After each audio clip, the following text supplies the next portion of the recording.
तो आज हम बनाने जा रहे हैं कच्चे कैरी की एकदम मसालेदार चटपटी सी खट्टी मीठी चटनी, जो कि खाने में बहुत ज़्यादा टेस्टी लगती है और आपके खाने का स्वाद दोगुना कर देगी। तो आइए देखते हैं इसकी रेसिपी। जय श्री कृष्ण फ्रेंड्स, मेरा नाम है गुंजन और वेलकम है आपका गुंजन्स किचन में।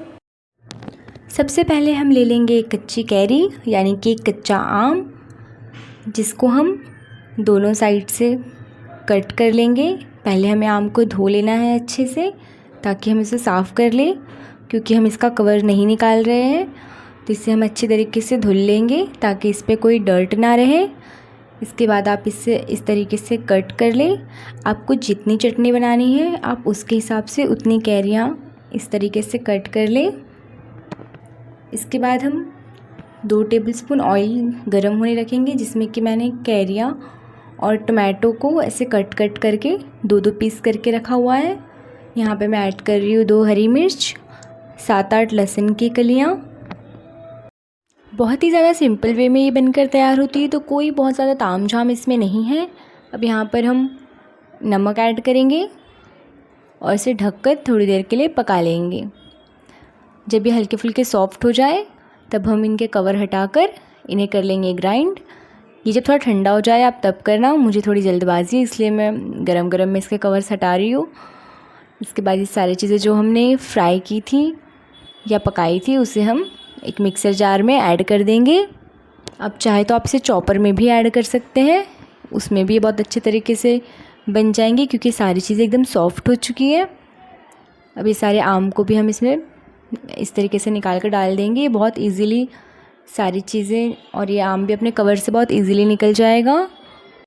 तो बस इसी तरीके से हम ये सारी चीज़ों को ये मिक्सी जार में ऐड करते जाएंगे। एक बार आप इस तरीके से ये आम की चटनी बनाकर ज़रूर ट्राई करें। जब तक कि आम का सीज़न है तब तक जो अपनी फेवरेट रेसिपीज़ होती है, जब तक वो खा ना लो तब तक मन नहीं भरता। तो ये एक मेरी फेवरेट रेसिपी है, तो आप भी एक बार इसे ज़रूर से ट्राई करें। ये बहुत अच्छी बनकर तैयार होती है। यहाँ मैं थोड़ी सी कश्मीरी लाल मिर्च ऐड कर रही हूँ।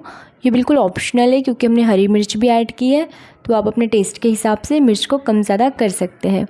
यहाँ हम 1/2 टीस्पून चाट मसाला ऐड कर रहे हैं, जिससे इसका टेस्ट बहुत ही चटपटा सा आएगा। इसके बाद यहाँ पर हम ऐड करेंगे थोड़ा सा मिंट यानी कि पुदीना का पत्ता। सारी चीज़ों को हम एकदम बारीक बारीक ग्राइंड कर लेंगे। आप चाहे तो इस यहाँ पर आप हरा धनिया भी ऐड कर सकते हैं और इसे का एक पेस्ट बना लेंगे, जैसा कि आप देख सकते हैं। और ये चटनी बनकर बिल्कुल तैयार है। अब आप इसे किसी भी चीज़ के साथ, सब्ज़ी के साथ, विदाउट सब्ज़ी, रोटी, नान, हर चीज़ के साथ खा सकते हो और ये बहुत ज़्यादा यम्मी टेस्ट करती है। अगर वीडियो पसंद आई हो तो वीडियो को लाइक करें, चैनल को सब्सक्राइब करें और अपने फ्रेंड्स के साथ शेयर करना बिल्कुल भी ना भूलें। मुझे कमेंट कर बताएं कि आपको ये रेसिपी कैसी लगी।